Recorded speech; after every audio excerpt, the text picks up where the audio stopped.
que está ahora en vivo recibiendo la señal,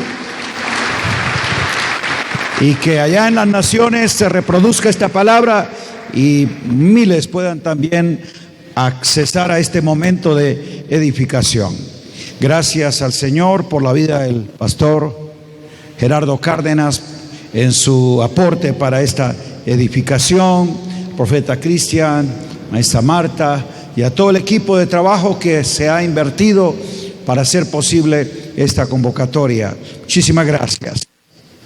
Hebreos capítulo 3, vamos a entender en esta secuencia temática cómo edificar conforme al propósito y diseño en Cristo. Y el escritor a los Hebreos nos compromete a que podamos nosotros colaborar con Dios y ser participantes del llamamiento celestial. Para ello, nuestro punto de referencia y continuidad a esa labor es al apóstol y sumo sacerdote de nuestra profesión. Grite: Cristo Jesús. No le escuché. El cual es fiel al que le constituyó, como también lo fue Moisés en toda la casa de Dios. Porque de tanto mayor gloria que Moisés es estimado digno Cristo Jesús, cuanto tiene mayor honra que la casa el que la hizo. Porque toda casa es hecha por alguno, pero el que hizo todas las cosas es Dios. Y Moisés, a la verdad, fue fiel en toda la casa de Dios como siervo, para testimonio de lo que se iba a decir. Pero Cristo, diga Cristo, como hijo. No en la casa, sino sobre su casa. Moisés como siervo en la casa, Cristo como hijo sobre la casa. Alabe su nombre. La cual casa somos nosotros, si retenemos firme hasta el fin la confianza y el gloriarnos en la esperanza. Que la iluminación del Espíritu aclare esta verdad y esta palabra sea afirmada en nuestros corazones, para que Cristo sea magnificado y a Él sea la gloria. Amén. Me gusta cómo el escritor establece la responsabilidad solemne de todos nosotros. Diga: hermanos santos. Compromete el sentido de familia como casa, hermanos, pero también la integridad de aquella tarea a través de nuestra asignación en Cristo santos.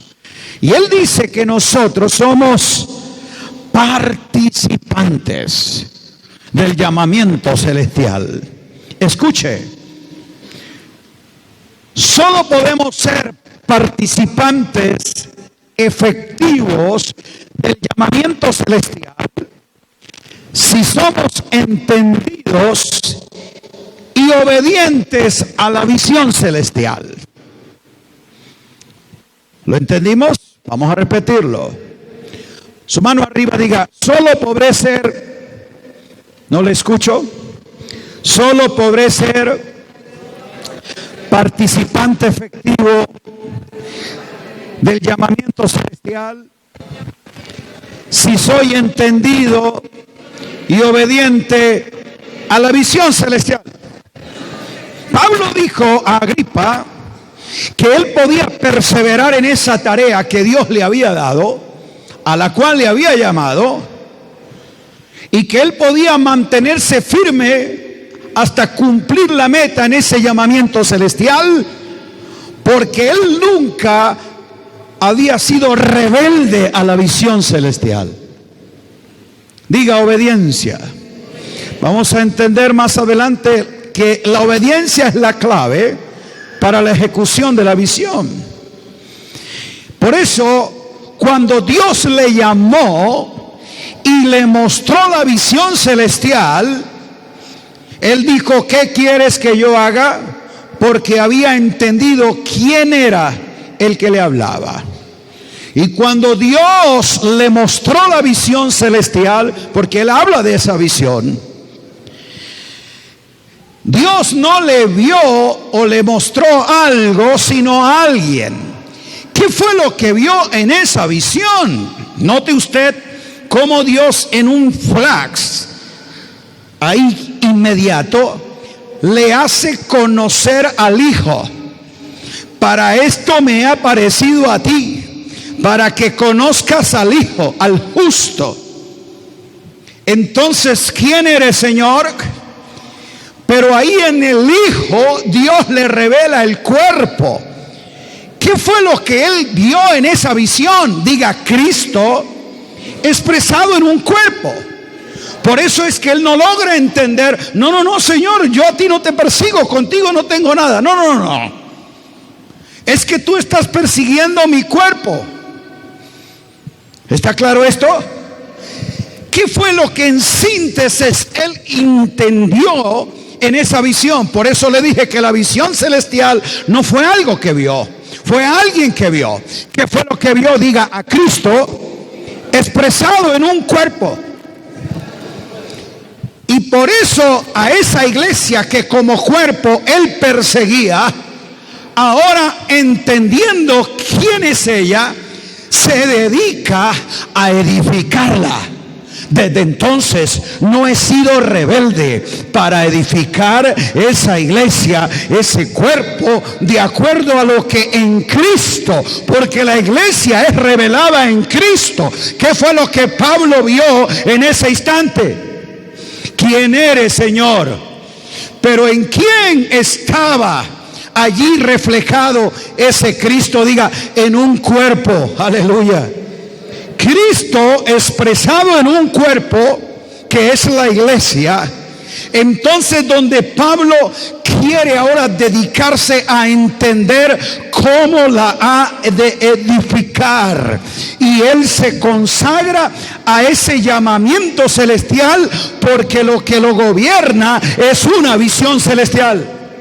Lo que dirige y da grandeza a tu llamado no es la visión particular que tú tengas.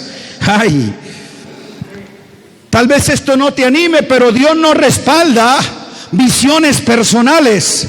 Él solamente respalda la visión celestial en la que Cristo es revelado. Diga: se trata de Cristo y la iglesia. Por eso es que Pablo oraba para entender esto y pedía que los santos pudiesen comprender la grandeza de ese llamado, para que pueda Cristo ser en ellos revelado, formado, impartido, desarrollado, manifestado y magnificado. Diga: Cristo.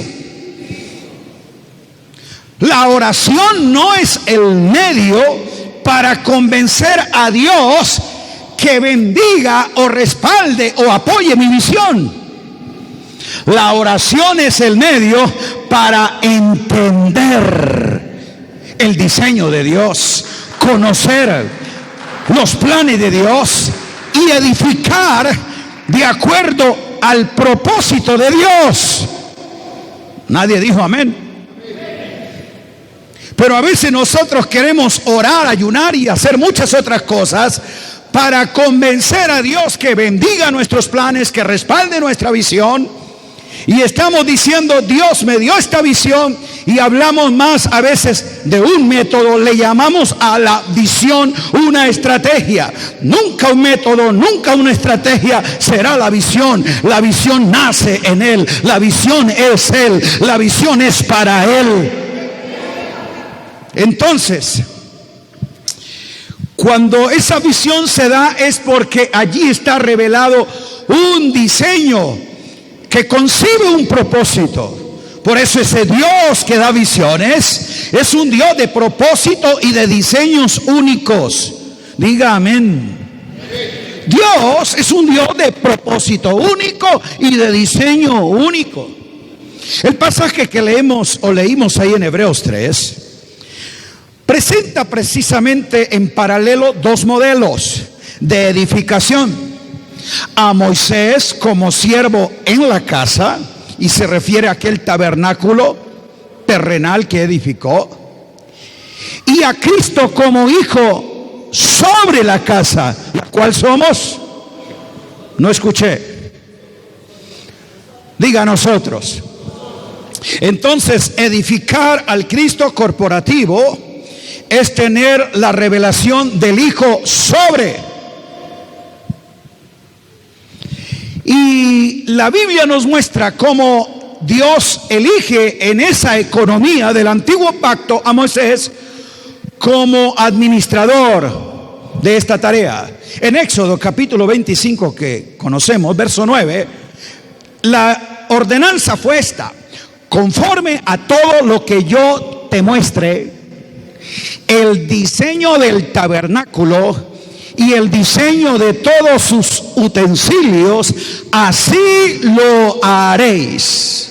¿A quién se le mostró el diseño de ese tabernáculo terrenal? Diga a Moisés. Y para esa obra, que en esa economía era tipo, sombra y figura del verdadero santuario celestial, note que fue el mismo Dios quien lo llama. Dios se lo enseña y Él le da las medidas, las especificaciones y los detalles que Él de forma precisa cumplió, porque nos dice: y Moisés lo hizo conforme a todo lo que Dios le dijo. Él no cambió las medidas, no cambió los materiales, no puso sus ideas. Él hizo todo conforme a lo que Dios le dijo. Ahora, si usted nota en el relato, aleluya, cuando todas las instrucciones se dan en el libro de Éxodo, vas a encontrar tres cosas importantes que se repiten. Diga: diseño, lo que yo te muestre, y así lo haréis. Esas tres cosas en los capítulos que se le da, y luego en los dos donde se dice lo que hizo, la palabra diseño, como yo te muestre, así lo haréis, están amarrando todo el proceso. La Biblia nos dice que cuando Moisés terminó de hacer esta obra, entonces la gloria de Dios vino sobre ese lugar. Una nube bajó.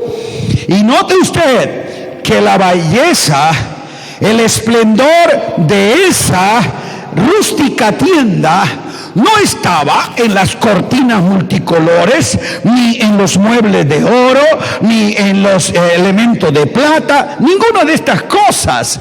Lo que le daba brillo y esplendor era a la nube, era la nube de gloria, que mostraba precisamente la presencia de Dios aprobando lo que se había hecho. Por eso Hebreos testifica que Moisés fue fiel a esa edificación. Pero era que, diga, sombra, tipo y figura. Y ahora, ese tabernáculo que en el Antiguo Testamento nos provee en manera de sombra un entendimiento completo de lo que es la obra de Cristo y cómo de manera de desarrollar un santuario donde la presencia ya no baje, sino que habite para siempre, la cual somos nosotros, esa casa. Aquí se establecía para que fuese morada de Dios, tanto el tabernáculo como el templo. La iniciativa era que fuese el lugar de su presencia. Y allí es donde nosotros comprendemos lo que el escritor dice en el capítulo 9, que todo ello era entonces sombra de lo venidero. Si Él fue fiel en la sombra, ¿por qué somos infieles en la luz? Si tenemos mayor entendimiento. Ese tabernáculo que tipificaba a la iglesia de Dios construida sobre la tierra, el templo que tipificaba a la iglesia como edificio, morada suya, como cuerpo de Cristo, y sería una expresión de la realidad espiritual donde Cristo entonces sería desarrollado en plenitud. Por eso Efesios 1 dice que sobre ese fundamento en Cristo los apóstoles, los profetas edifican a todos los santos hasta que lleguemos a ser templo y morada suya en el Espíritu. La edificación del Cristo corporativo no es la difusión de una denominación, ni tampoco la exhibición de un edificio físico, sino, diga, de un templo santo, de un cuerpo único y de una expresión presente con dimensión eterna, diga, la iglesia de Cristo. Ahora bien, también en el Antiguo Testamento se nos muestra cómo Dios reveló a esa nación un diseño celestial. Está en el libro de Ezequiel capítulo 43, verso 10 y 11. Dios le dijo al profeta: tú, hijo de hombre, muestra a la casa de Israel esta casa. Si usted lee capítulos esos, es la visión del templo que vio Ezequiel. Pero Ezequiel no ve la visión del templo que construyó Salomón.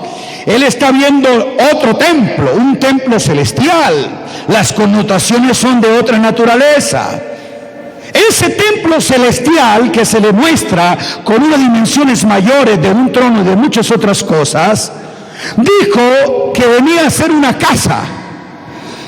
Y dijo: muéstraselo a la casa de Israel para que se avergüencen de sus pecados. Segundo, para que midan el diseño de ella. Y al tener una evaluación honesta, objetiva, de lo que yo revelo, entonces ellos van a ser confrontados y se van a avergonzar de todo lo que han hecho.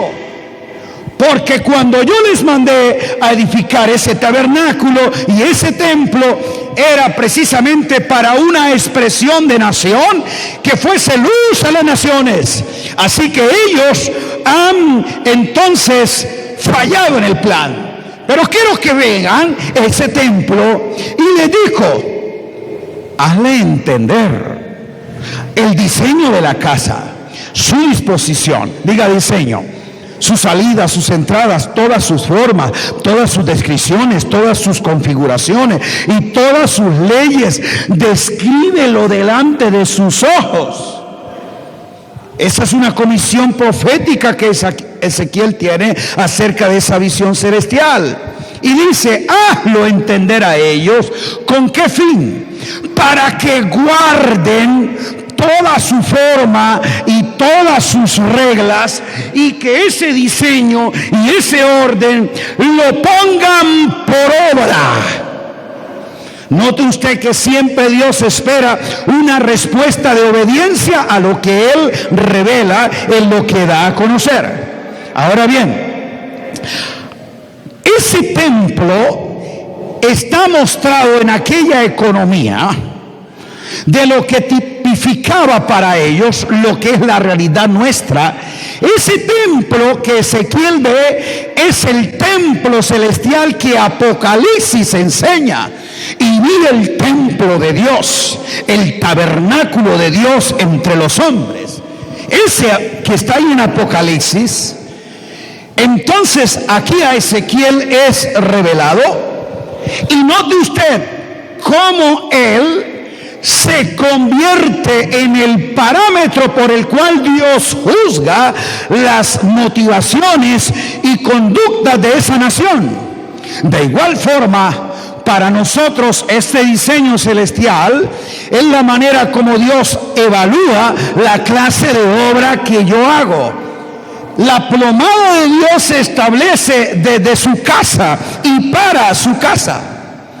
Y es revelador para nosotros y a la misma vez de suma reverencia entender cómo ese templo, esa casa, se convierte en el parámetro por el cual Dios nos evalúa. Recuerde que en Apocalipsis se muestra el templo y dice: y mide allí a los que adoran. La medida de nuestro culto, de nuestro llamado y de nuestra edificación no está basada en el resultado de nuestros planes ni en la astucia de nuestras habilidades, sino en el diseño que Dios establece. Dios va a evaluar y a medir lo que tú haces, no de acuerdo a tus logros personales, sino a la obediencia a la visión celestial y al diseño celestial. Diga amén. El pensamiento que se puede ver es este: cuando el Señor le dice a Ezequiel, muéstreselo, descríbeselo, es porque ellos necesitan medirse, tener un patrón de juicio. Y note usted que el patrón por el cual Dios juzga a la casa de Israel no es la ley de Moisés. Aquí dice que es ese templo para que cuando ellos lo vean, entonces basado en sus disposiciones, descripciones, configuraciones y todo lo demás, ¿qué es lo que hace que ellos se avergüencen de sus pecados y miren lo que han hecho? Diga, el templo celestial. Porque esto es mayor que una ley. Este es el estándar y el modelo y la norma como Dios nos expone a examinar nuestro vivir y nuestro proceder. Y cuando el pueblo de Dios es examinado de esa manera, es que puede percatarse de lo incoherente que es, de lo errático que ha sido su proceder. La única manera en la que yo pueda ser confrontado a mi realidad no es lo que los demás opinan o lo que yo percibo de mí mismo, sino lo que Dios establece como un patrón. Diga, su casa. Ahora bien, ese pueblo, como le dijo el profeta, pueblo torpe e ignorante, ese pueblo que fue precisamente desleal al pacto, que ha estado embotado por su intransigencia, se sienten ellos inamovibles en sus criterios, no han sujetado su obra, miren lo que han hecho de acuerdo a esta medida, y Dios le muestra que es su casa, el agente rector en lo cual evalúa lo que ellos están diciendo. Descríbaselo. Por eso la tarea de los edificadores es describir, dar a conocer, aclarar a todos los santos de qué edificación se trata. ¿Para qué están los 5 ministerios? Para capacitar, hacer diestros, entendidos, hábiles a los santos para la obra del ministerio. ¿Cuál es la obra del ministerio según Efesios 4:11 al 16? El ministerio de danza, el ministerio de cocina, el ministerio de visitación. No, ahí dice el ministerio de la edificación del cuerpo de Cristo. Los santos tienen que ser capacitados para el ministerio fundamental y primario. Diga, la edificación del cuerpo hasta que todos lleguemos a esa plenitud de edificio que contenga precisamente todo ese orden y diseño que Dios establece. Amados míos, con honestidad debemos examinar nuestra tarea ministerial, no en conformidad a ciertos patrones denominacionales, a ciertos criterios personales, a ciertas normas morales, a ciertos reglamentos institucionales, sino que Dios mide nuestra tarea ministerial es de acuerdo a la fidelidad a la edificación de su casa, la cual somos nosotros. Mi amado, si a este tabernáculo Dios fue claro en darle los detalles, las medidas, los materiales, todo en forma precisa. Si luego al templo que construyó Salomón, dice David, yo he recibido el diseño, Dios lo trazó en su mano, me hizo entender. Todo lo que David hizo allí no fue imaginación. Dios, él mismo declara que Dios se lo hizo entender y que lo trazó con su mano. Así que David también tiene los planos de ese templo. Si eso que era tipo, sombra y figura, Dios fue preciso, dio detalles, estableció medidas, definió materiales, que era tipo, sombra y figura, el verdadero santuario, casa de Dios, templo celestial, y que es para siempre morada suya, ¿lo iría a dejar a la imaginación, a como tú intuyas, como te parezca? No, esta casa es el Hijo sobre ella y no la ha dejado sin ninguna dirección precisa. Los planos, las medidas, el diseño, el orden de esta casa es con mayor validez, porque ella es generada por Él, que Él es el arquitecto y constructor. Alabe el nombre de Cristo Jesús. Por eso es que la edificación del cuerpo de Cristo y la vida en el cuerpo es lo que pone a prueba realmente nuestra espiritualidad. Mi verdadera espiritualidad no se va a medir por un patrón o criterio moral que yo tenga. Es precisamente por la casa y por la vida del cuerpo. Y eso significa entonces que es en esa dinámica de que todos se ayudan mutuamente y crecen según el crecimiento que da Dios hasta que todos lleguemos. Oh hermano, nuestra, diría yo, insensibilidad a reconocer la vida del cuerpo y la edificación de la verdadera casa ha llevado a que nosotros de manera irrespetuosa alteremos el diseño, cambiemos los materiales, reemplacemos el orden, modifiquemos las medidas y hagamos de esto lo que nos parece. Y aún más, la verdadera casa de Dios no la honramos y al verdadero templo no santificamos. Vamos, toca el que está al lado. Dile, tú eres el cuerpo de Cristo. Y dile, tú eres Cristo expresado en su cuerpo. Entonces, es por la seriedad de la edificación de la casa y la responsabilidad solemne de rendir cuentas a Él de nuestra tarea en la obra, que precisamente Pablo nos emplaza de manera enfática: esto, y esta es la advertencia, y mire cada uno. ¿Cómo? Cada uno. ¿Cómo sobreedifica? Dios a mí no me puso como juez o inspector de tu obra. Me hizo responsable de mi obra, de lo que yo edifique. Así que yo no estoy aquí para cuestionar qué es tu obra, sino para revisar cuál es mi obra. Pero si mi obra está de acuerdo al orden de Dios, entonces tu obra va a ser completada en eso.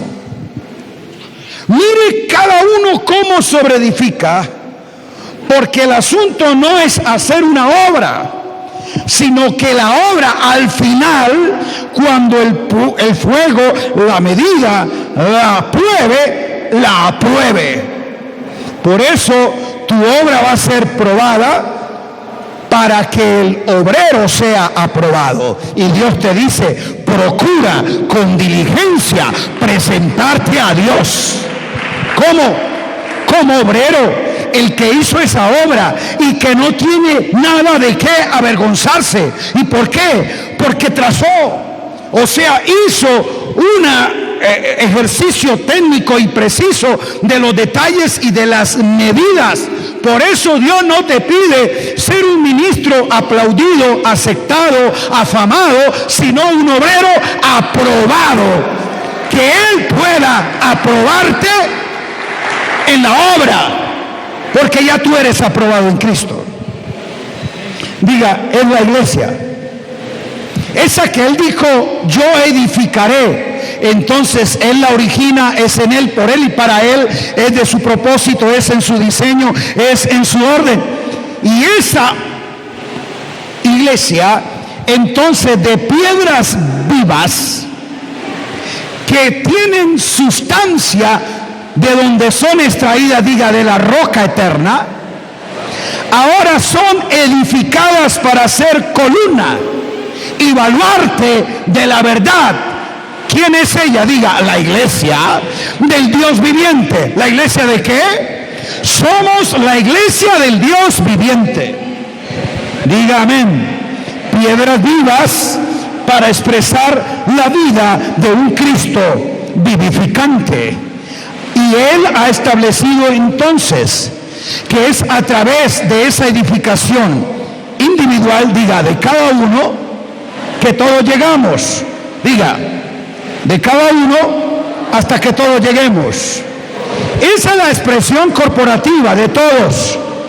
Por eso en esta casa es que Él a cada uno de nosotros nos reconoce. Somos, me gusta que Pablo siempre pluralizó. Somos. ¿Qué es lo que somos en esta casa? Diga, luminares. Diga, luminares para el mundo. ¿Qué es lo que somos? En esta casa celestial brillamos con la luz de Él para ser luminares para el mundo. Pero cuando construyes tu ministerio, eres la estrella que alumbras. Por eso en esta casa no hay estrellas que brillan en las plataformas, sino luminares que ponen su luz en el mundo. Grite aleluya. Porque no depende de ti, es de Él. Ahora bien, cuando edificamos esa casa, Hebreos la presenta que esa casa somos nosotros.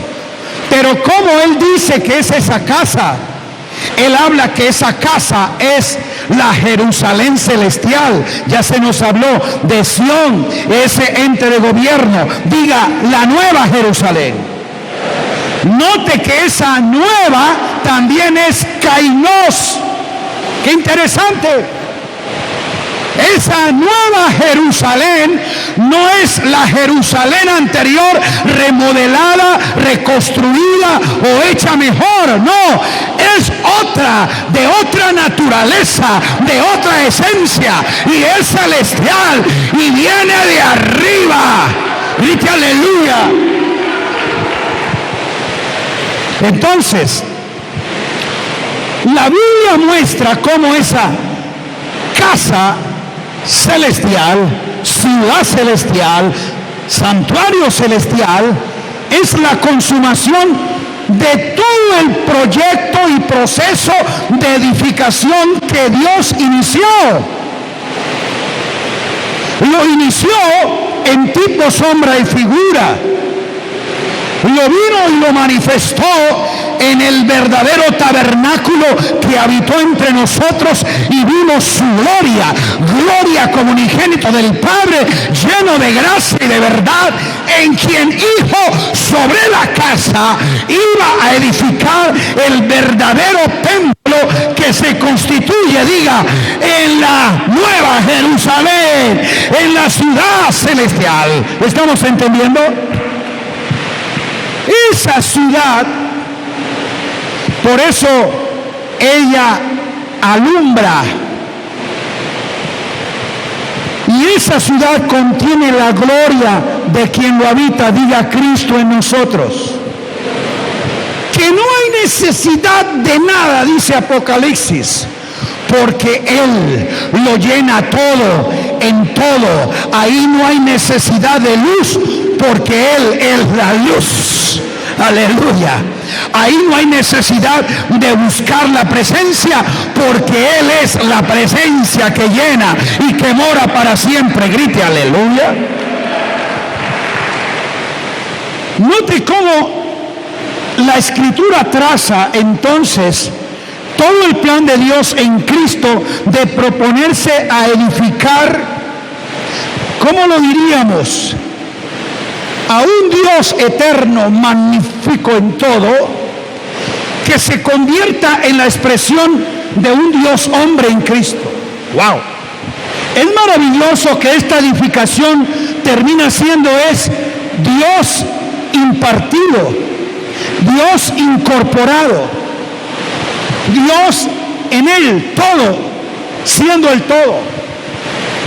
Y ahora es a través de nosotros que esa expresión tiene una realidad presente. Diga presente. ¿Quién es el que trae la realidad presente de manera visible de ese diseño celestial? ¿Quién es? La casa la cual somos nosotros, de ese pueblo que fundido en el Cristo corporativo es la expresión misma de Cristo. Aleluya, es como Cristo ha sido formado, procesado, desarrollado en Él, y ahora juntamente con ellos Él es magnificado. Diga Cristo magnificado. El deseo original que Dios tenía desde el comienzo en su corazón, en el puro afecto de su voluntad, era ser Él edificado en el hombre.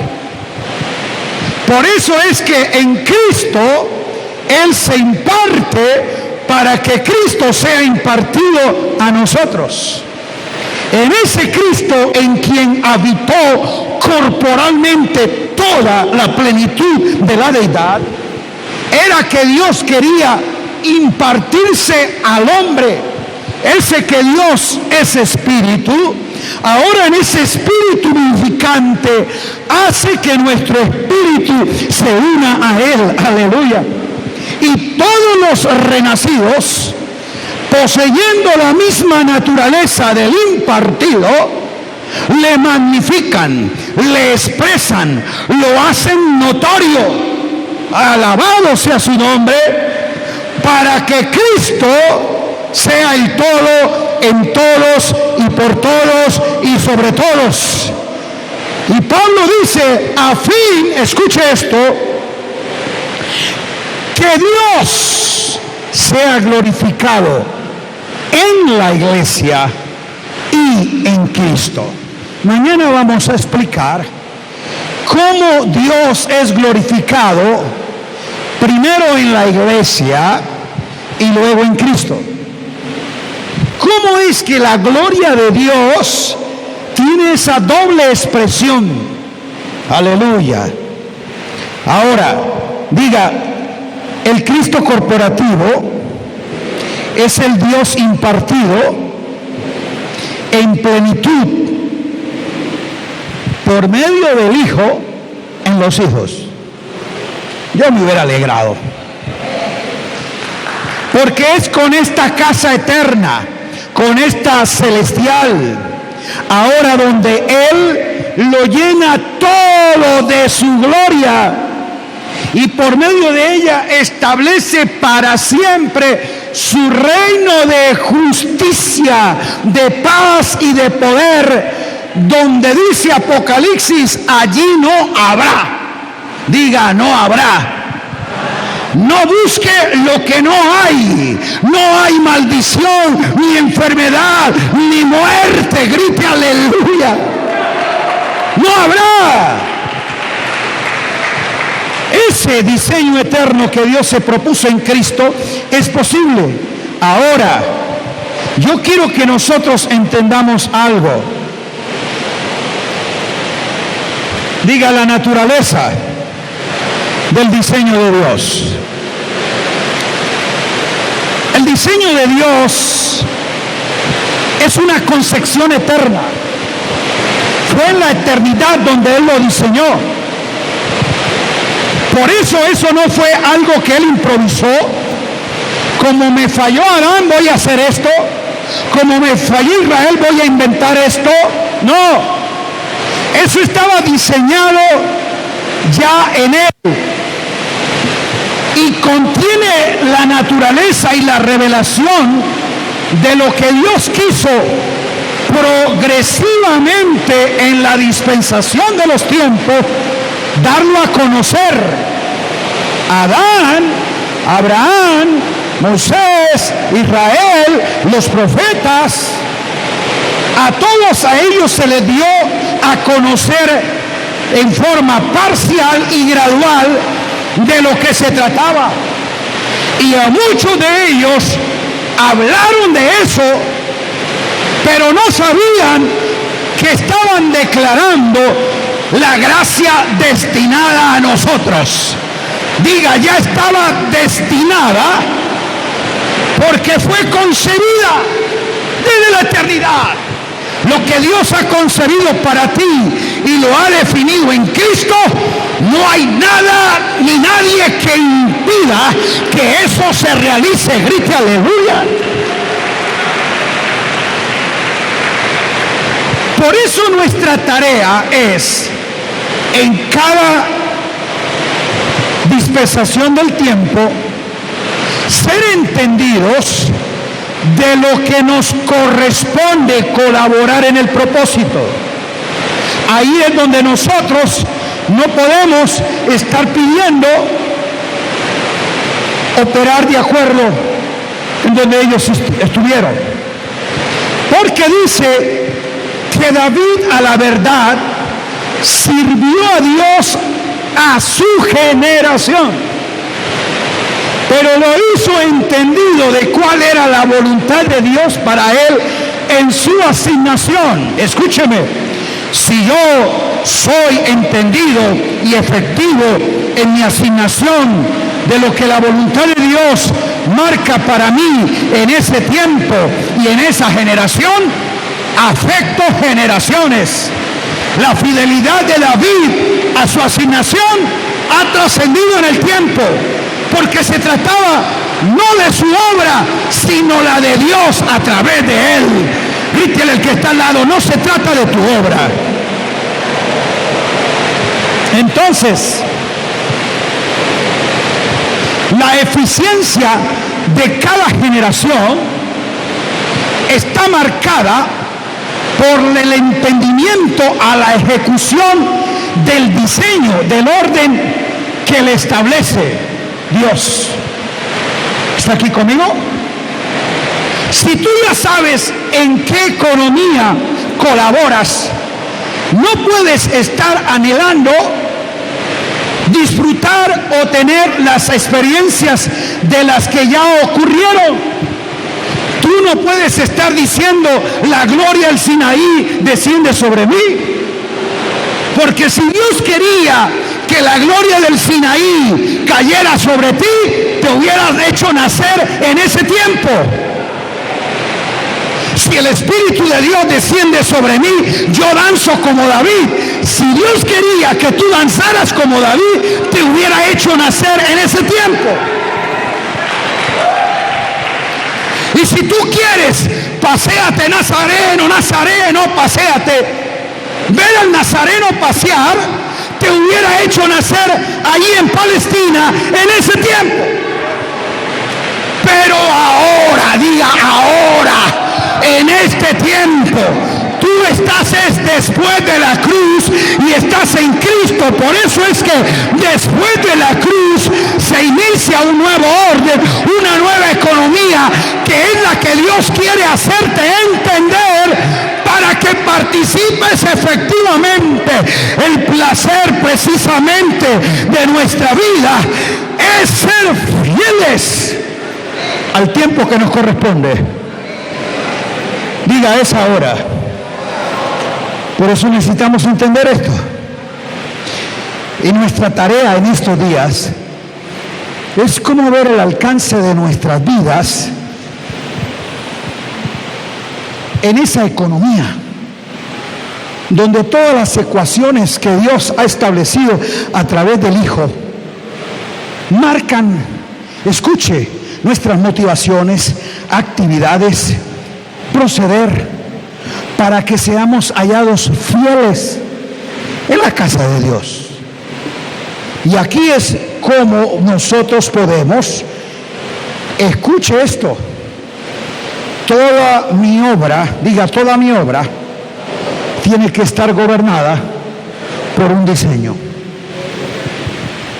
Esa visión celestial era el diseño de Dios que se reveló para esta economía.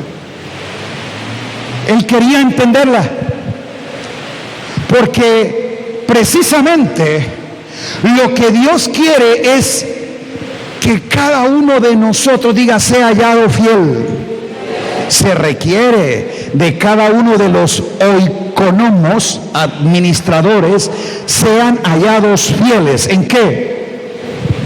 ¿En la economía de Moisés? No, diga, en esta nueva economía. Por eso, amados míos, la finalidad de este congreso es provocar en nosotros un llamado responsable a que cada uno de nosotros pueda ser encauzado y algunos recuperar